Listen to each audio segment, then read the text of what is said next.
तुमको किसी की नजर ना लगे।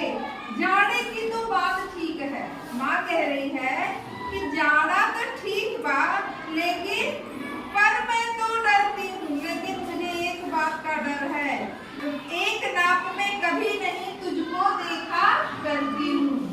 चंद्रमा को कभी एक नाप में देखे हो? कैसे दिखाई पड़ते हैं? हाँ, कभी पतले से दिखाई देंगे ना, फिर उससे मोटे, फिर उससे मोटे।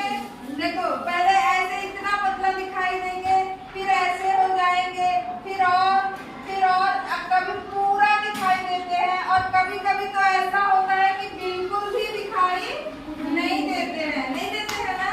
तो उनकी मम्मी कह रही है जाड़े की तो बात ठीक है, पर मैं तो डरती हूँ, एक नाप में कभी नहीं तुझको देखा करती हूँ। तुम तो कभी एक नाप में नहीं रहे। कभी एक अंगुर भर चौड़ा, कभी एक अंगुर